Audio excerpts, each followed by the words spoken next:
فأنا ناصح لإخواني بالصدع بالحق، تبيض وجوههم. السكوت في مسألة الحزبية يضرها، فاصدع بما تؤمر وأعرض عن المشركين. سلامي على دماج ورجالها والشيخ يحيى ودار العلم يا سعد بانيها. بسم الله الرحمن الرحيم. الحمد لله رب العالمين والصلاة والسلام على رسوله الأمين وعلى آله وأصحابه أجمعين، أما بعد.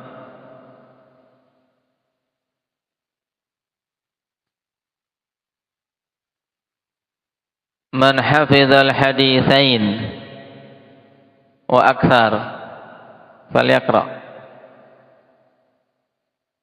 Yang menghafal 2 hadis atau lebih dulu dibaca.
Naam, barakallahu fiikum. Man hafidha hadithan wahidan falyaqra.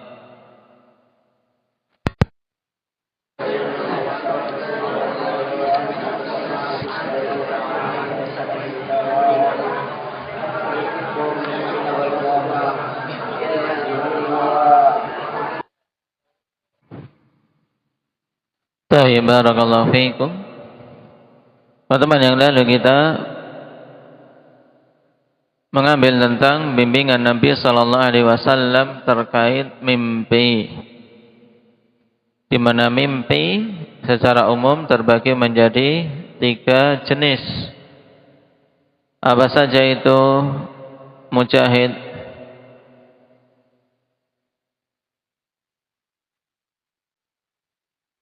Taib. Naam. Yang ketiga, mimpi karena hasil apa? Hasil angan-angan sebelum tidur. Ini 3 jenis mimpi. Ru'ya salihah busyra minallah, ru'ya takhzir minasyaitan, kemudian ru'ya mimma yuhaddithul mar'u nafsah. Ini bagus dari Allah. Sunnahnya bagaimana kalau seorang mendapatkan mimpi bagus? Ketika mendapatkan mimpi bagus, sunnahnya bagaimana? Indak Abdul Hafidh. Taib. Sunnah yang pertama dengan memuji Allah, mengucapkan alhamdulillahirabbil alamin. Yang kedua, menceritakan, tapi hanya kepada orang-orang yang mencintainya agar tidak menimbulkan hasad atau fitnah. Sekarang yang kedua, ru'yah takhzin minasyaitan, mimpi buruk untuk menjadikan seorang muslim sedih, dihantui kegelisahan dalam hidupnya karena mimpi buruk itu. Itu dari syaitan. Nah, sunnahnya ketika mendapatkan mimpi buruk, apa sunnahnya, Aba Ilyas?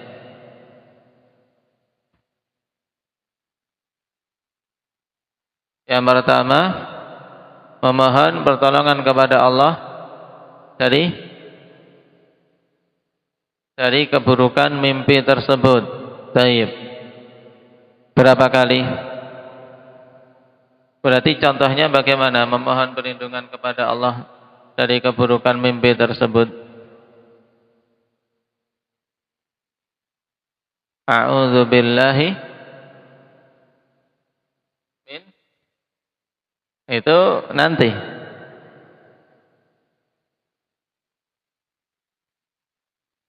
Min syarri hadhihi ru'ya.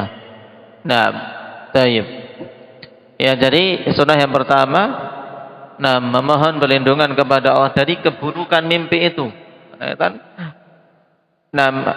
Mimpi ada sisi keburukannya.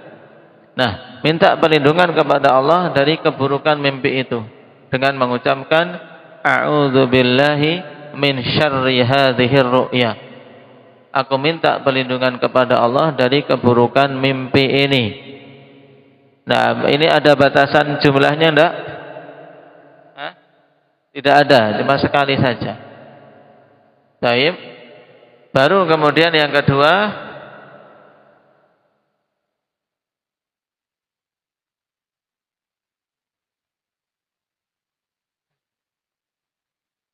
baik, memohon perlindungan kepada Allah dari godaan syaitan dan keburukan-keburukannya dengan mengucapkan apa?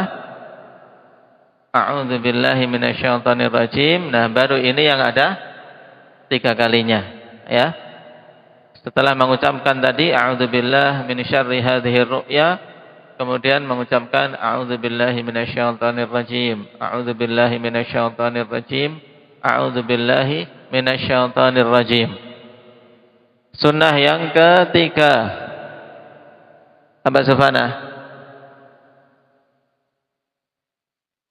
meludah ke sisi kiri. Ini juga ada jumlahnya berapa? 3 kali. Meludah kecil saja. Meludah kecil. Tidak sampai mengeluarkan dahak. Meludah kecil. 3 kali ke sisi kiri. Baik. Kemudian sunnah yang keempat, Abah Mujahid.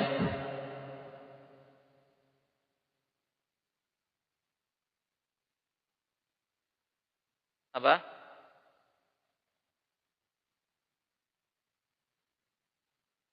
Merubah posisi tubuh yang tadinya mungkin pas mimpi terlentang jadi tidur miring ke sisi kanan, atau tadinya tidur miring kemudian mengubah posisi ke bagian tubuh yang lain, tadi miring kanan ganti ke miring kiri, merubah posisi. Baik. Yang kelima, Abah Ukasha. Berwudu dan sholat. Berwudu dan sholat. Karena terkadang kan tingkatan mimpi buruk itu kan kekuatannya macam-macam, Pak. Terkadang dengan mengucapkan a'udzubillahi min syarriha, a'udzubillahi minasyaitonir rajim, a'udzubillahi minasyaitonir rajim, a'udzubillahi minasyaitonir rajim, sudah lega hatinya. Tapi terkadang masih sesak. Masih kadang gemetar, kadang tidak tenang. Ini langkah terakhir apa? Berdiri wudu, kemudian apa? Kemudian sholat. Tayyib. Dan yang keenam, sunnah yang keenam? Yang ketika ketemu manusia terkait mimpi ini, bagaimana sunnah yang keenam, Abah Zur'ah? Tidak diceritakan mimpi tersebut. Kalau mimpi buruk tidak usah cerita-ceritakan. Kenapa? Karena mungkin yang mimpi itu nyantai saja, dia sudah tenang hatinya. Yang diceritai mimpi, sudah kebingungan. Ini nanti anakku gimana kalau cerita sama orang tua, apalagi misalnya. Taib, mereka lebih khawatir, lebih cemas dan seterusnya. Maka di antara sunnah yang penting dijaga terkait seorang yang melihat mimpi buruk untuk tidak cerita ke siapa-siapa. Tidak usah ceritakan. Sekarang kita masuk pada bab berikutnya. Qala Syekhuna Yahya Al-Hajuri hafizahullah ta'ala, ad-du'a wal istighfaru fi thuluthil akhiri minal lail. Berdoa dan beristighfar, meminta ampunan kepada Allah Subhanahu wa taala di sepertiga malam yang terakhir. Nah, sepertiga malam yang terakhir. Malam dimulai ya khonifillah dari tenggelamnya matahari dan berakhir dengan terbitnya fajar. Maka untuk mengetahui sepertiga malam terakhir itu mulainya kapan, ya tinggal kita apa? Tinggal kita bagi saja dari tenggelamnya matahari kapan, kemudian terbitnya fajar kapan. Taib, misalnya tenggelamnya matahari jam 6, terbitnya fajar 6, taib setengah 5 misalnya. Tinggal dihitung berapa jam, kemudian apa? Dibagi 3. Maka sepertiga yang terakhir itu adalah waktu yang sedang kita bahas ini. Taib. Kenapa dianjurkan untuk berdoa dan beristighfar di sepertiga malam yang terakhir sebelum terbitnya fajar, yaitu di waktu-waktu sahur?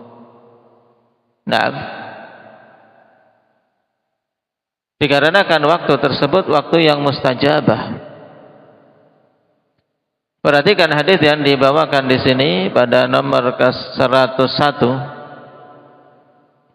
An Abi Hurairah radhiyallahu anhu anna Rasulullah sallallahu alaihi wasallam qala, yanzilu rabbuna tabaraka wa ta'ala kulla lailatin ila as-sama'id dunya hina yamqa thuluthul lailil akhir fayaqul man yad'uni fa astajib lah, man yas'aluni fa'utiyah, man yastaghfiruni fa aghfir lah. Akhrajahul Bukhari wa Muslim. Dari Abi Hurairah radhiyallahu anhu bahwasanya Rasulullah sallallahu alaihi wasallam bersabda, Rabb kita tabaraka wa taala, yaitu Allah Subhanahu wa taala, akan turun di setiap malam ke langit dunia. Dan turunnya Allah Subhanahu wa taala ke langit dunia termasuk di antara sifat fi'liyah dari sifat-sifat Allah Subhanahu wa taala yang wajib kita imani dengan keimanan yang benar, yaitu kita mengimani sifat tersebut sebagaimana diterangkan dalam hadis bahwasanya Allah turun ke langit dunia, tapi dengan turun yang sesuai dengan keagungan Allah, tidak boleh kita samakan dengan turunnya makhluk. Demikian pula kita tidak boleh bertanya-tanya bagaimana turunnya Allah, tidak boleh bertanya. Kenapa? Karena perkara bagaimananya tersebut memang tidak diterangkan, sehingga cukup kita beriman bahwasanya Allah Subhanahu wa taala telah dikhabarkan dalam hadis yang sahih bahwasanya Allah turun ke langit dunia di setiap sepertiga malam yang terakhir, menunjukkan keutamaan waktu tersebut. Hina yamqa thuluthul lailil akhir, Allah turun ke langit dunia ketika tersisa sepertiga malam yang terakhir. Fayaqul, kemudian Allah Subhanahu wa taala mengatakan, man yad'uni fa astajib lah, siapa yang mau berdoa kepadaku maka aku akan kabulkan. Lihat, man yad'uni fa astajib lah, siapa yang berdoa kepadaku aku akan kabulkan. Man yas'aluni fa u'tiyah, siapa yang meminta kepadaku maka akan aku beri. Man yastaghfiruni fa'aghfiralah, siapa saja minta ampunan kepadaku maka akan aku ampuni. Ini penawaran yang sangat luas dari Allah Subhanahu wa taala, ikhwan, di waktu tersebut. Maka jangan sampai kita tidak punya bagian untuk mengambil tawaran itu. Nah, kita, ikhwan, kalau diberi tawaran, nah, siapa yang mau, nah, mengambil di jam 2 malam tapi beras 10 kilo mungkin sudah antri. Akmal kalau ditawari siapa yang mau minta 500.000 jam 2 malam, dia mungkin daripada Isya sudah ngantri situ, ya enggak Mas? Ini diberi penawaran yang lebih luas dari itu. Berdoa, minta pada Allah dari kebaikan dunia dan kebaikan akhirat. Minta pada Allah, berdoa, angkat kedua tangannya. Baik, kita diberi tawaran seperti ini, terkadang kita lalaikan, kita biarkan waktu itu lewat begitu saja tanpa kita mengambil bagian untuk meminta. Rugi. Ambil bagian untuk minta. Lawan kantuk, lawan godaan syaitan untuk tidur. Baik. Siapa yang mau berdoa akan aku kabulkan. Siapa yang mau minta akan aku beri. Siapa yang minta ampunan akan aku ampuni. Maka ambil bagian, ya ikhwan, banyak-banyak berdoa, banyak-banyak beristighfar. Minta apa yang kita kehendaki dari hajat-hajat kita. Kita semuanya kemudian hajat, punya hajat, minta pada Allah Subhanahu wa taala. Yang sakit minta agar diberi kesembuhan. Yang punya cita-cita minta pada Allah Subhanahu wa taala. Yang menghafal Al-Qur'an minta kepada Allah agar dijadikan ahlul Qur'an, agar diberi taufik untuk betul-betul bisa menjadi pengemban Al-Qur'an, diberi kemudahan untuk menjaga Al-Quran, menjadi ahlul Quran. Minta, akhwan, karena mereka ini golongan yang mulia. Minta istiqamah, tayyib, minta kebaikan dunia, minta rezeki yang hasan, rezeki yang baik, rezeki yang diberkahi, tayyib, dan seterusnya. Dan lebih dari itu semua, yaitu minta keselamatan di akhirat kita, keselamatan dari neraka, dan minta untuk bisa masuk ke dalam surga. Wa zada fala yazalu kadzalika hatta yudhi al-fajr. Dan Imam Muslim menambahkan dalam riwayat beliau, terus menerus demikian sampai fajar menyingsing. Jadi dari sepertiga, dari awal sepertiga terakhir, terus tawaran tersebut akan berarti waktunya tidak singkat. Nah, kalau kita hari-hari ini 5:30 lebih sedikit, taruhlah jam 6 lah, 6, 7, 8, 9, 10, 11, 12, 1, 2, 3, 4, 5. Nah, berarti 10 setengah jam. Berarti 3 jam. Ambil 3 jam, 3 jam lebih lah. Berarti dari 4:30 mundur saja 3 jam setengah. 4:30 berarti berapa? 3:30, 1:30, 1:30, jam 1, ya, jam 1. Sudah masuk sepertiga, yang akhir itu 1:30. Jadi 1:30, 1:30, 1:30. Nah, itu sudah masuk jelas untuk hari-hari ini di sepertiga malam terakhir. Maka manfaatkan waktu itu. Minimal bangun setelah adzan pertama. Kemudian ambil air wudhu, salat, berdoa pada Allah Subhanahu wa taala. Kita semua hidup kan punya hajat, punya kebutuhan, punya hal yang diinginkan, punya tujuan. Yang akan memudahkan semua itu Allah Subhanahu wa taala. Makanya setelahnya kita baca su'alu khairid dunya wal akhirati fi ana'il lail. Meminta kebaikan dunia dan akhirat di pertengahan malam. Terkhusus di sepertiga yang akhir. An Jabir radhiyallahu anhu qala sami'tu an-nabiy sallallahu alaihi wasallam yaqul inna fil laili la sa'ah la yuwafiquha rajulun muslim yas'alullaha khairan min amri dunya wal akhirah illa a'tahu iyyah wa dzalika kulla lailah. Dari Jabir beliau mengatakan aku mendengar Rasulullah sallallahu alaihi wasallam bersabda sungguhnya di waktu malam itu ada satu waktu yang tidaklah seorang muslim mencocokinya dalam keadaan dia memohon kepada Allah Subhanahu wa taala kebaikan,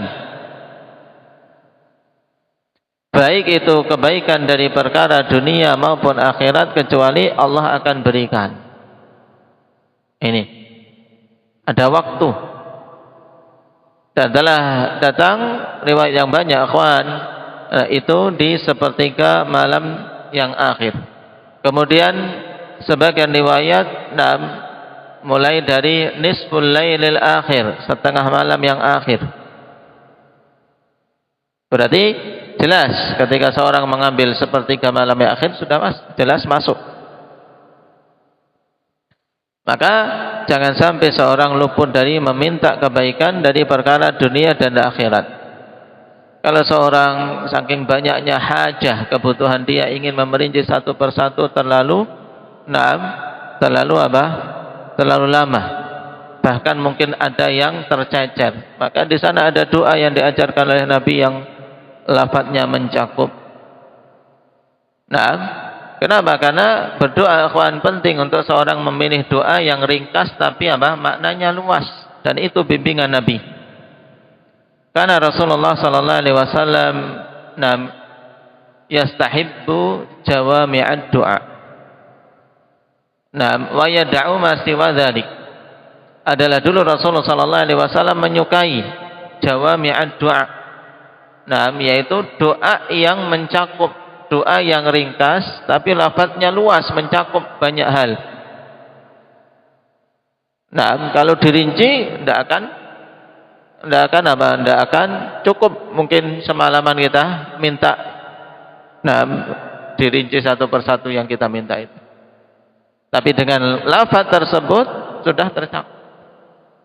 Ini sunnah Rasul sallallahu alaihi wasallam, bimbingan Rasul dalam doa-doa beliau. Maka usahakan untuk menghafal doa-doa yang diajarkan oleh Nabi. Karena terkadang kita meminta doa yang sifatnya khusus, kita rinci, tapi ternyata ada hal yang lebih utama kita lupa. Siapa saja yang meminta kepada Allah pada waktu itu illa a'tahu iyyah, kecuali Allah akan berikan kepadanya, wa dzalika kulla lailah, dan itu di setiap malamnya. Di setiap malam ada waktu tersebut. Maka jangan sampai kita meluputkan waktu yang mulia tadi, akhwani fillah. Dan di antara jawami'ud du'a, yang jangan luput dari doa-doa kita, akhwan, yaitu doa yang termaktub dalam Al-Quran. Apa itu? Siapa yang tanggap? Rabbana atina fid dunya hasanah wa fil akhirati hasanah wa qina adzabannar. Ini doa kita ajarkan kepada anak-anak kita semenjak dini untuk mereka panjatkan dalam doa-doa mereka. Ringkas tapi maknanya sangat luas. Terkadang kebaikan dunia dan akhirat yang tercakup dalam hadis itu saja kita tidak terbersit bentuk kebaikannya apa. Tapi kita sudah minta pada Allah, minta kebaikan di dunia dan minta kebaikan di akhirat dan minta agar dilindungi dari azab neraka. Taib. Jika di antara doa jawami Allahumma inni as'aluka minal khairi kulli ajilihi wa ajilihi ma 'alimtu minhu wa ma lam a'lam. Ya Allah, aku minta kepadamu kebaikan secara keseluruhannya. Nah, ajilihi wa ajilihi, baik yang segera maupun yang ditangguhkan. Ma 'alimtu minhu wa ma lam a'lam, baik yang aku tahu maupun yang aku tidak tahu. Ini ketika minta kebaikan kan luas sekali. Nah, minta kebaikan keseluruhannya. Dan ketika meminta perlindungan dari keburukan juga Nabi contohkan, wa a'udzubika minasyarri kulli ajilihi wa ajilihi ma 'alimtu minhu wa ma lam a'lam, dan aku minta perlindungan kepadamu ya Allah dari keburukan secara keseluruhannya, yang disegerakan ataupun yang ditangguhkan, yang aku ketahui maupun yang tidak aku ketahui. Di sana ada doa yang lebih singkat dari ini lagi, yang mencakup permintaan keselamatan yang sangat luas. Apa itu? Doa minta apa? Minta afiyah. Ini juga penting diingat. Allahumma inni as'alukal afiyah fid dunya wal akhirah. Singkat. Tadinya mengatakan Allahumma inni as'alukal afiyah. Ini juga sudah cukup. Ya Allah, aku minta kepadamu keselamatan. Keselamatan secara mutlak di dunia maupun di akhirat. Keselamatan badan maupun keselamatan agama kita. Naam. Allahumma inni as'alukal afiyah. Bahkan Nabi menganjurkan untuk doa ini diperbanyak oleh para sahabatnya. Ketika paman beliau datang, Al-Abbas bin Abdul Muttalib, minta diajari doa untuk beliau panjatkan, maka diajari ini, sallallahu al-afiyah, wahai pamanku, mintalah kepada Allah al-afiyah. Maka jangan diremehkan minta satu perkara ini. Apalagi kita hidup di zaman akhwan yang banyak sekali hal-hal yang bisa menjadi sebab kita tertimpa keburukan, baik keburukan pada jasad kita, dari makanan-makanan yang buruk, yang masuk, atau dari syubhat-syubhat yang bisa menggerogoti kebaikan hati seseorang. Maka banyak-banyak minta al-afiyah. Allahumma inni as'alukal afiyah. Tayyib. Ini contoh dari sekian banyak doa-doa yang diajarkan oleh Nabi. Seorang muslim akhwan berdoa sendiri. Karena terkadang disayangkan, muslim dari kecil, sudah mengenal Islam, disuruh berdoa kepada Allah tidak bisa. Ketika mau berdoa harus mengundang Pak Kiai minta didoakan. Hanya Pak Kiainya doanya panjang setengah jam, dia cuma amin amin amin saja, tidak tahu apa yang didoakan untuknya. Seandainya didoakan keburukan pun dia akan amin saja. Tidak paham bagaimana berdoa kepada Allah. Padahal asal dalam berdoa, akhwan, kita berdoa sendiri-sendiri. Kita berdoa minta hajat pada Allah, asalnya kita berdoa sendiri-sendiri. Tayyib. Pada hal-hal tertentu saja yang datang dalil, tayyib, Nabi berdoa, kemudian diaminkan. Misalnya seperti pada khutbah istisqa atau pada khutbah Jum'ah, tayyib, ketika istisqa, kemudian pada hal-hal ketika bersama dengan para sahabat pada keadaan-keadaan yang tidak terus-menerus. Apalagi setelah sholat tidak ada datang dalil sama sekali bahwasanya Nabi SAW memimpin doa untuk apa? Untuk diaminkan oleh para sahabatnya. Taib, tidak datang dalil doa berjamaah ketika setelah sholat fardu. Maka kita mencontoh apa yang dibimbingkan oleh Nabi SAW. Karena memang doa terkait sholat fardu itu tempatnya ketika sujud dan ketika tasyahud akhir. Ini letaknya doa terkait sholat fardu. Adapun setelah sholat fardu, maka sunnahnya apa? Terkait sholat fardu, setelah sholat fardu sunnahnya apa? Abdullah? Berzikir, ya kan? Maka diamalkan ya. Setelah sholat fardu berzikir, duduk dulu, jangan langsung berpindah tempat. Taib. Barakallahu fiikum, naktafi bihadza, subhanakallahumma bihamdik, asyhadu an la ilaha illa